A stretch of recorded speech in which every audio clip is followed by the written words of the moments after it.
You're listening to Following On, and it was the third time unlucky for England. After losing both the Test Series and T20 Series, they have lost the One-Day International Series as well. I'm Mark Butcher, and over the next 25 minutes or so, I'll be joined by the former England bowlers Darren Gough and Gareth Batty, as well as current England bowler Kate Cross, to dissect all the major talking points from today's action from Pune, where India beat England by just 7 runs. We'll discuss some brilliant batting from the Indian top order, and then an England innings that never really got going until Sam Curran gave the visitors a bit of late hope. But it was all to no avail. As well as this, we'll get reaction from both camps. You're listening to Following On here on TalkSport 2.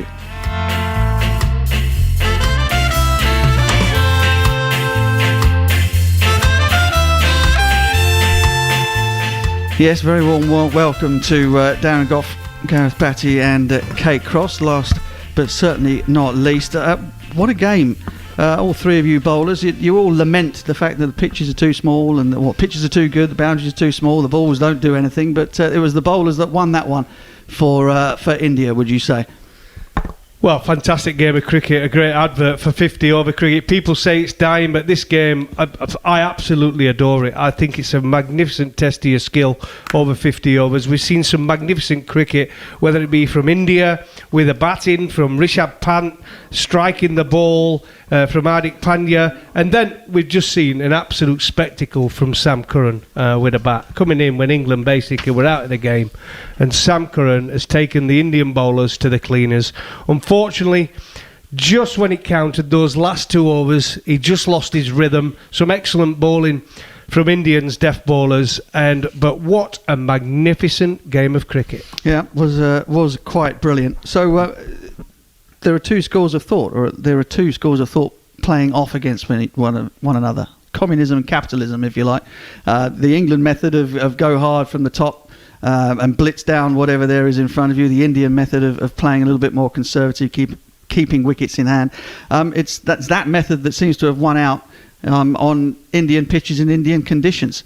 Gareth, what are your thoughts? Have England made big errors in the way that they've gone about these run chases, or have India simply been too good?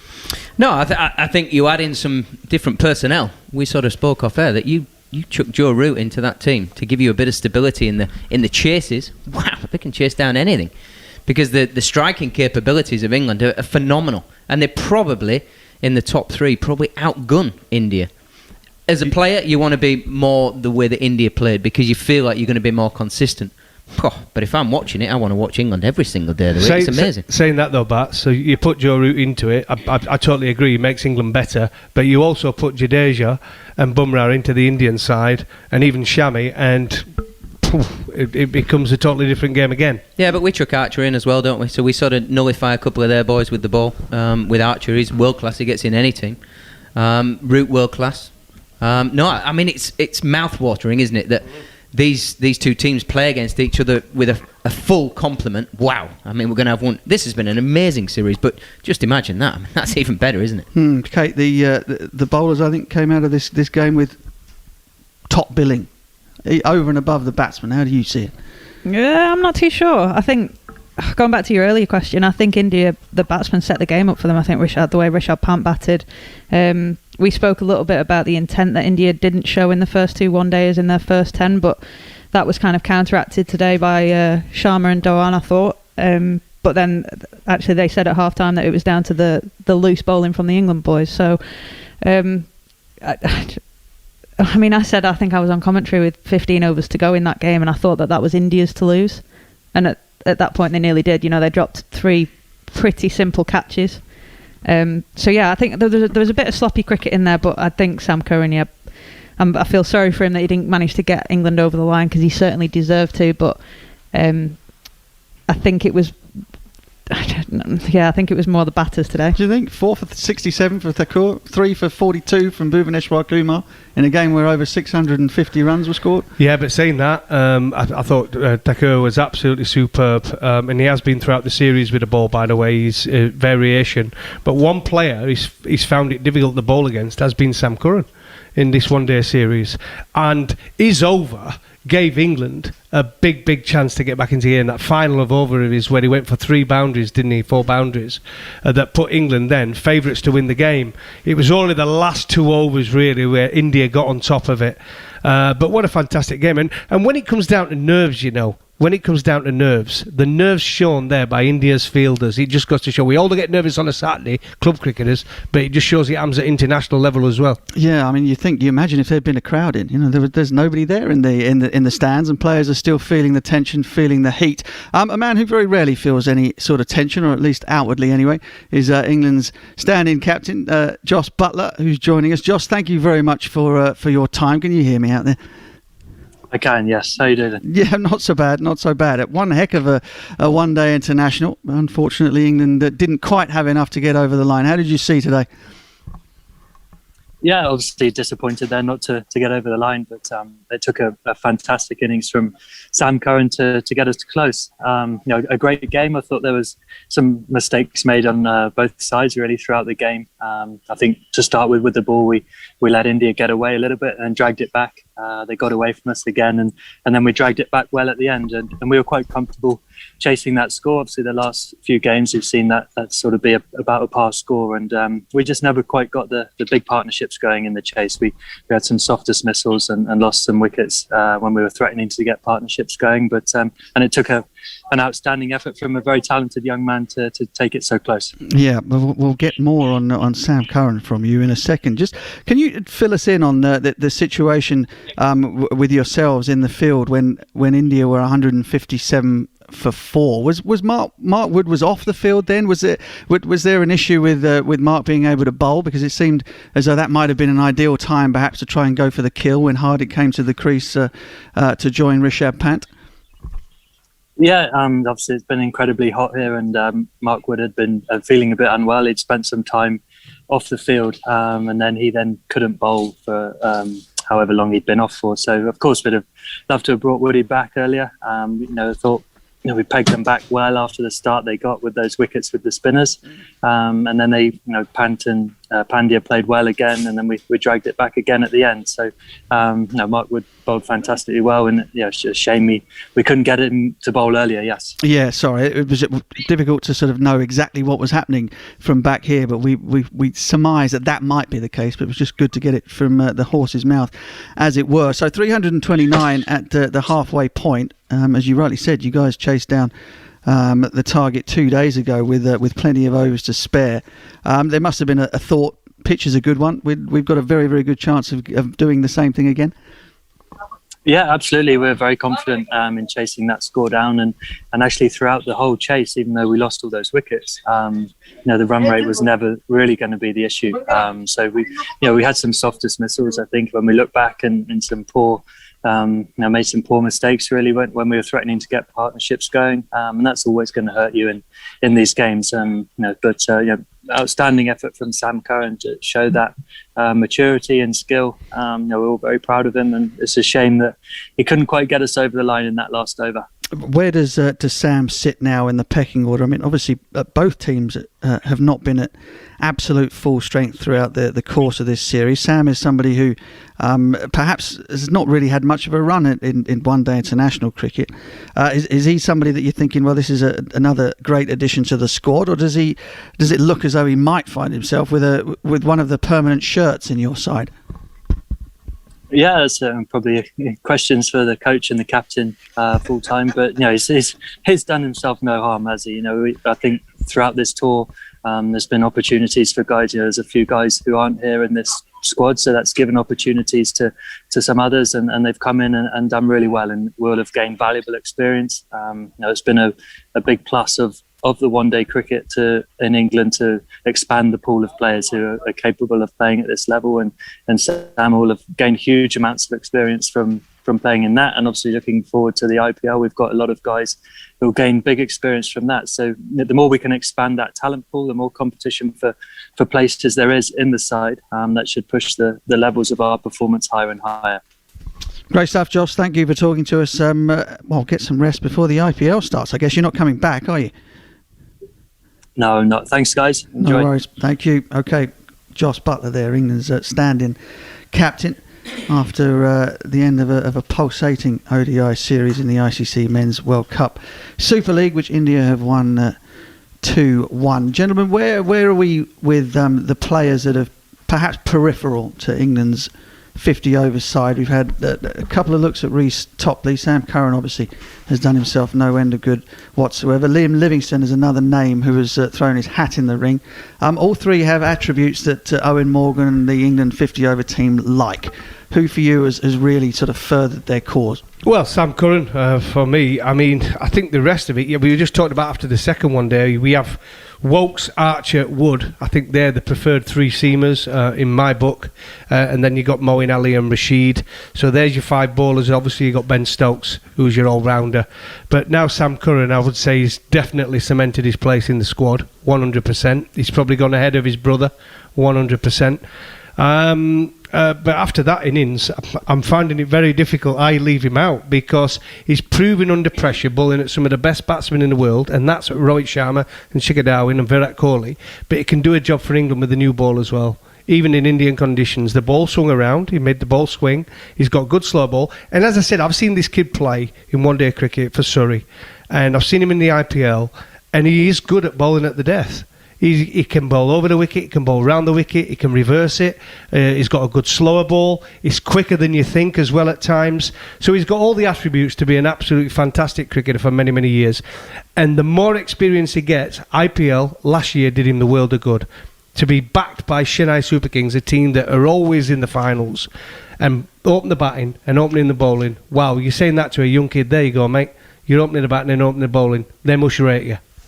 Yeah, Goffley's covered off Sam. I think Livingstone's done himself no harm. He's come in and really wanted to play in that positive fashion, played good, strong shots, scored at a good rate. And with the 2020 World Cup and all these things revolving around India, because he bowls a bit of spin and he can spin it both ways, yes, he's a part-time spinner, but that is another string to your bow that I think will be a very, very good addition for him, and I think they'll squeeze him in somehow. Reece Topley, Kate, pace isn't everything, is it? Bhuvaneshwar Kumar has proven that. Does he have what it takes to be a real weapon for England with his left arm angle and extra height? Yeah, I don't see why not. Again, I think he's another name that's not done himself any harm in this series. I think the beauty for England is that they've got another 2 years to suss out this team, this one-day team, and there's a lot of cricket to be played in that time, and a lot happens in 2 years. We might be talking about completely different names by the time that 50-over World Cup comes around. So that's a really nice place for the likes of Eoin Morgan and Silverwood to be in, that they've got people putting their name in the hat now to be in that starting 11 in 2023 when that World Cup does come round. Do we think that Eoin Morgan is going to make it to the next World Cup?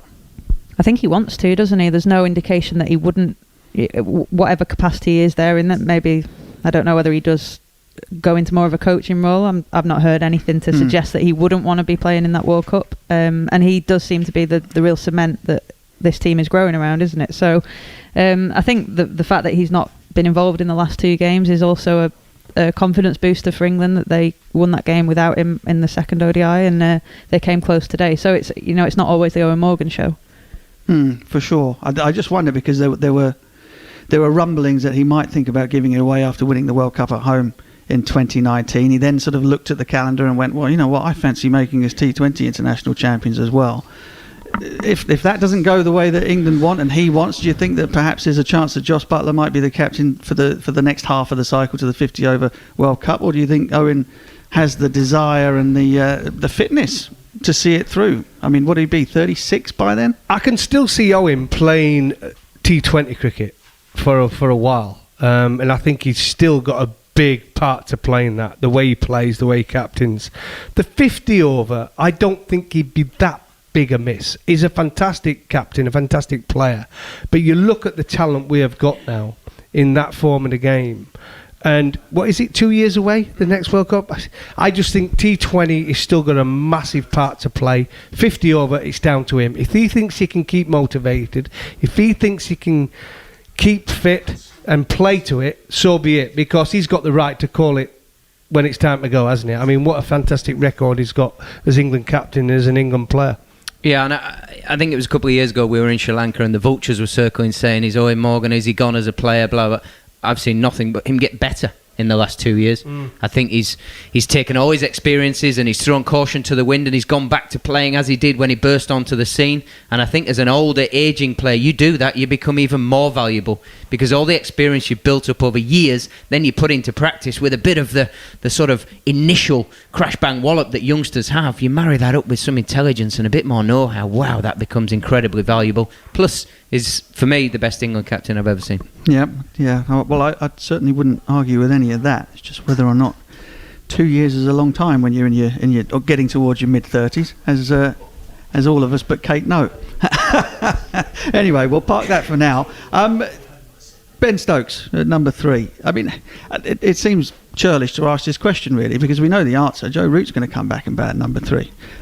Does Ben Stokes find himself in a position at number 4, or are they going to keep him down there at 5? What happens, and what would you do with the man from Durham? It's such a difficult one, isn't it, with Ben Stokes? He's such a fantastic cricketer. He can play anyway. I'm sure he'd love to bat at 1, 2, 3. That's where his preferred option will be. But I think realistically he's going to be down at either 4, 5 or 6. Let's be honest about it. They could go in any order. I think it all depends where Eoin sees himself in the side. I do think that Jos Buttler is someone down the order who can be destructive, as we've seen from Rishabh Pant and Hardik Pandya. Jos Buttler can play those sort of innings, so I think he's the one who can play better. I think Ben Stokes needs time at the crease. He needs to adapt to the pace of the pitch, adapt to the bowlers, and then he becomes very disruptive to the opposition. So I'd like to see Ben Stokes as high up the order as we possibly can get him. I think naturally, if Joe Root's coming back in at 3 as well, you've got Milan to probably sit out. He's not played much in one-day international cricket, so there you've got the 4 slot open up for Stokes potentially. Yeah, that would make sense. I mean, that one thing that we all know in white ball cricket is that everybody wants to bat in the top 3, don't they? When the ball is new and pinging off the bat and the field's up. And let's not forget, Ben Stokes won England the World Cup batting at number 5. And number 6, he does have the ability to change his game there in the middle order. I guess England's problem is an embarrassment of riches at times, despite the fact that they've lost this series 2-1. What about India? They've obviously been far superior in the 5-day game. They perhaps unexpectedly won the T20 series, having gone behind in that one. And they look to be finding some players to fulfil roles, fulfil death bowling roles. Rishabh Pant just looks like a world superstar to me, and he gets in every team in the world at the moment in the form that he's in.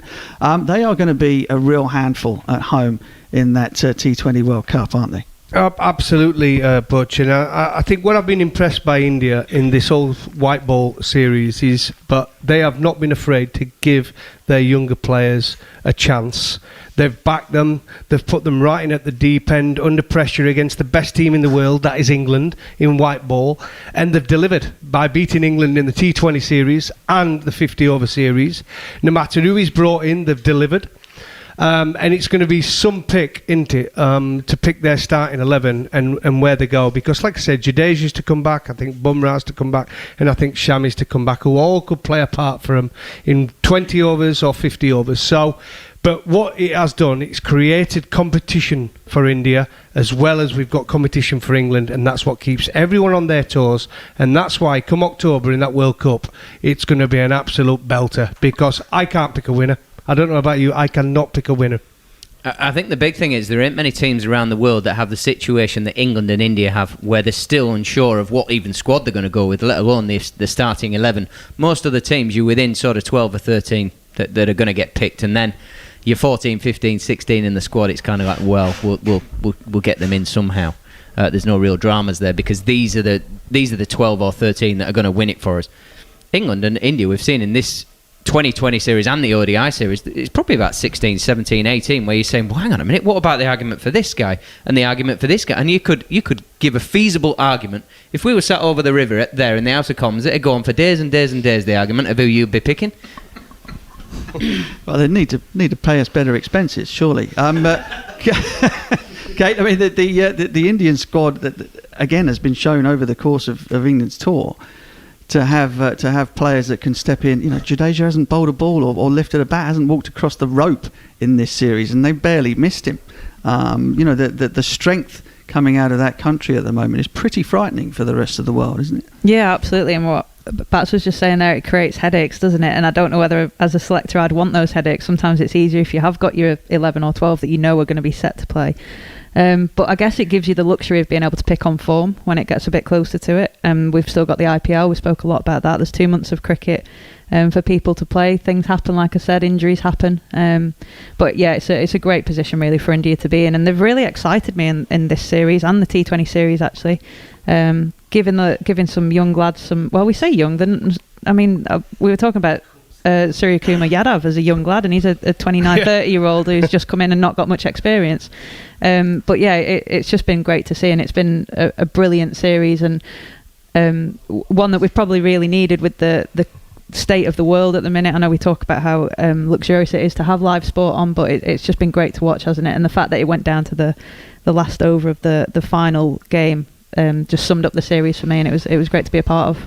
Certainly was, and we enjoyed having you. Jason Roy and Johnny Bairstow, without any question, the most feared opening duo in world cricket. Does that sometimes mean that the middle order kind of are not quite as in tune to kind of get into the battle? They're kind of expecting to walk in with the game done.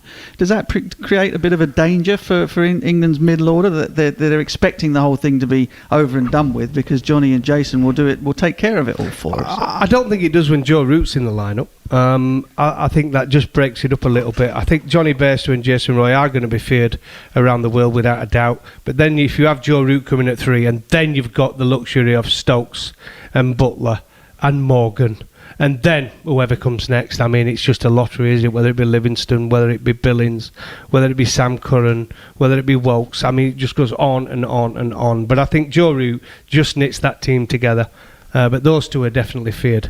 Roy and Bairstow all around the world. I think it's possibly shown in this series that Root is a massive miss. He is that guy that you can sort of rely on just to do the stuff that maybe doesn't grab the headlines, that allows you to get over the line, the nitty gritty, and he never lets you down. He never gets out sort of 15-50 or 20-20. When he's in, England know that he's going to carry on playing and allow the guy coming in or the guy at the other end to keep smacking.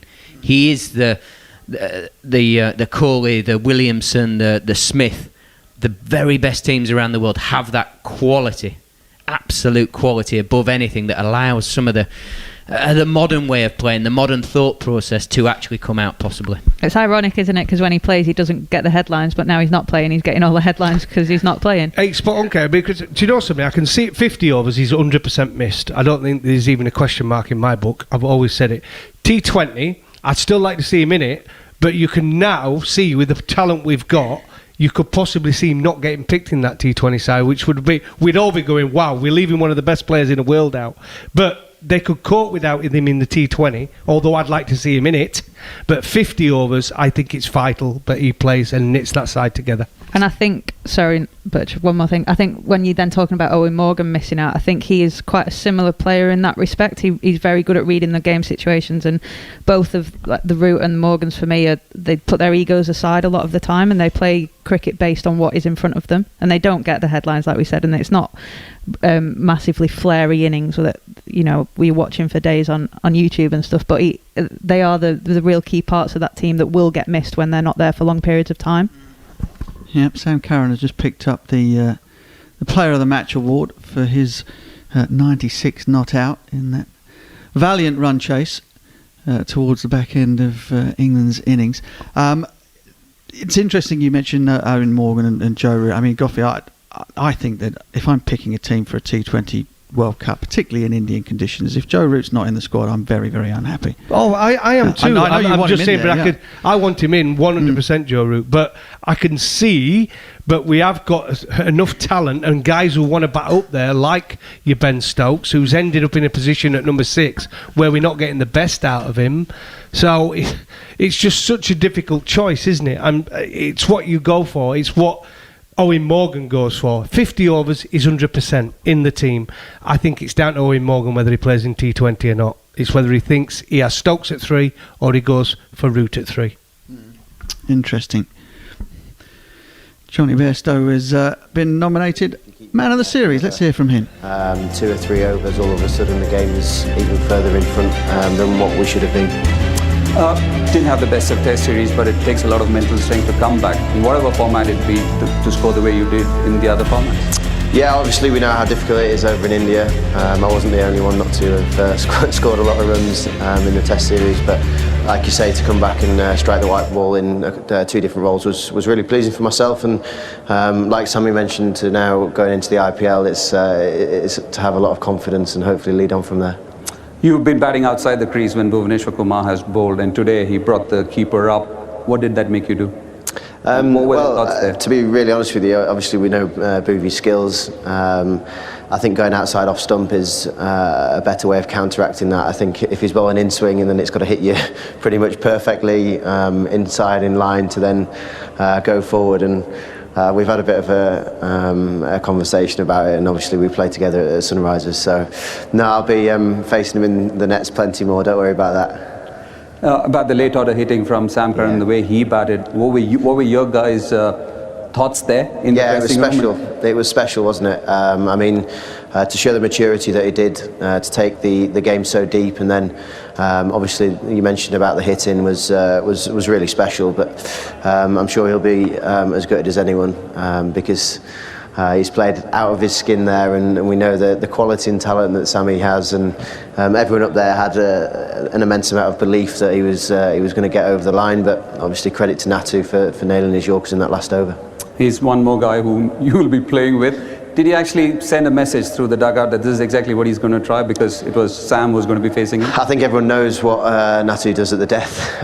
It's a case of him executing it so well, isn't it? And yeah, like I said, fair play to him, because if he was to miss, then there's not many people that I'd rather at the crease than Sam Curran, especially on 90 not out, to put it to the short boundary. And I think that Sammy timed it perfectly, because targeting that short boundary at the end, which is one of his strengths, was fantastic batting.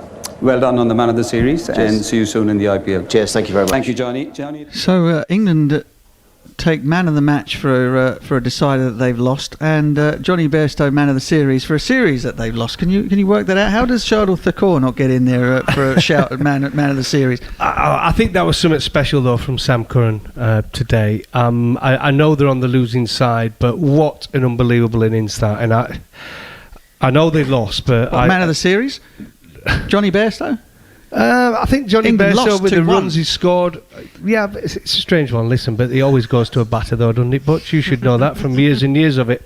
Yeah. Always goes to a batsman, the man of the match, man of the series. That's what happens, isn't it? Fair enough. Let's hear from Virat Kohli. That was the case again tonight, and we knew it's going to be a tough game.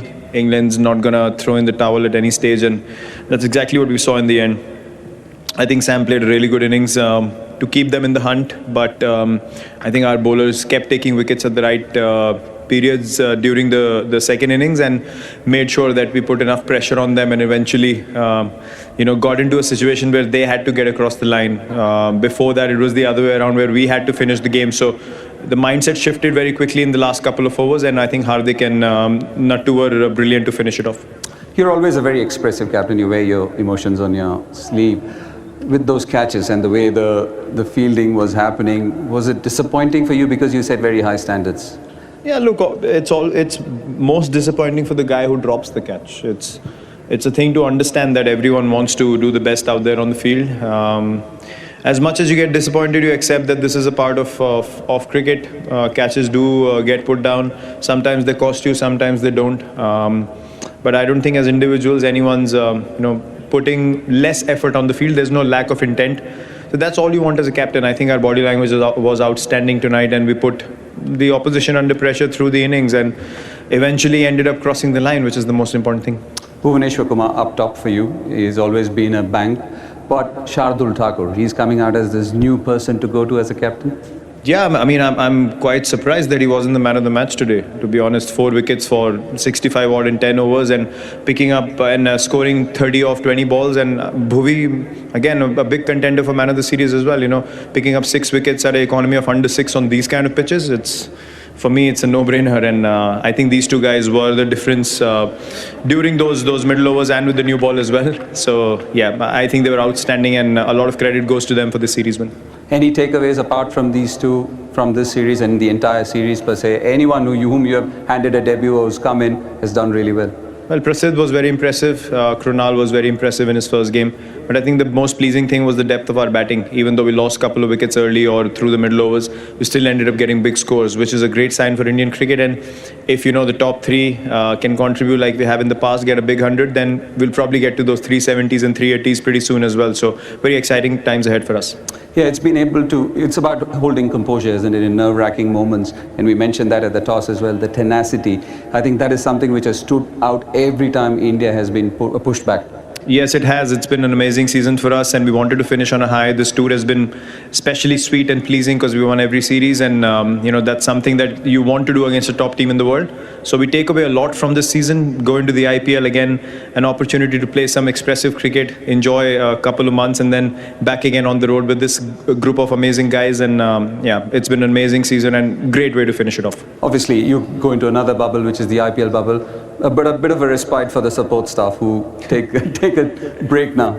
Yeah, it is. And as I said in a couple of days ago as well, scheduling is something that needs to be looked at in future, because playing in bubbles for so long, 2-3 months, is going to be very, very difficult going forward. And you can't expect everyone to be at the same level of mental strength. And sometimes you do get cooked and you do feel like a bit of a change. So I'm sure that things will be discussed and things will change in the future as well. But a different tournament, so it brings in fresh challenges now heading into the IPL. Really well done again, Virat. It's been an exceptional series, an extraordinary series. You may please go and collect the trophy. Thank you. And also just pose with the team. Celebrations for Virat Kohli and his team. I guess that the one thing as we look to wrap up here, Kate, Darren and Gareth, that will please Virat Kohli perhaps the most is that they've won this series having lost all 3 tosses and having had to defend on 3 occasions against this terrific England batting lineup. This shows that they are contenders in all stages of the game. And one thing that we didn't see from England was them having to do anything other than chase in this series. Is that a worry for England's preparations going forward? And is that a huge boost for India?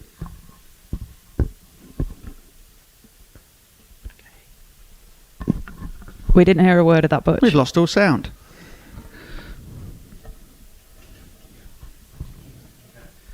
Seems that we're having 1 or 2 technical problems. The sound has disappeared from everywhere as I watch the Indian team collect the trophy, take the odd selfie. Sound seems to have returned. I'll ask the question again. India have won a series in which they've won no tosses, haven't been able to chase at all. Virat Kohli hasn't done his preferred method of winning cricket matches. That puts them in great stead for when things actually do fall their way with the toss. Yeah, absolutely. I think if you're winning matches, it doesn't matter whether it's your preferred way or not. I think he's spoken all his post-match interviews about his pride of this team and the pride of finding some young players like Thakur that he spoke about, and then you've got the experienced players like Bhuvaneshwar who've come in and done what they always do. So yeah, they'll just be in a really good place going into the IPL and then moving forward going into the World Cup in October as well. Final thoughts, gents. It's been a wonderful series, great advertisement for 50 over cricket. What are your lasting impressions of what we've seen, Darren Goff? Well, for me, Shreyas Iyer, Ishan Kishan, Suryakumar Yadav, 3 fantastically talented players that have come in to this Indian side, mainly in the T20s. We saw those guys. But they also got Shubman Gill, who's not had an opportunity in the one-days to show his skills. And for England, I think you've got to give huge credit to, with bats earlier, Livingston, the way he's come into the team and the way he's played. I think a big pat on the back. And Sam Curran, he's put the marker down now. Very hard to leave him out of white ball cricket, whether it's opening the bowling, whether it's pulling first change, or whether it's batting and hitting boundaries and nearly seeing England over the line. So they're the highlights for me. Yeah, I actually think that both sides should be absolutely congratulated because our great game has come out on top with no crowds in for certain games, but actually to be on the edge of your seat listening and watching on TV, for the spectacle to be as good as it has been, for the guys to be in these bubbles and still come out and play in a magnificent manner and entertain everybody. Let's be honest, we're in the entertainment business and I think both sides have entertained.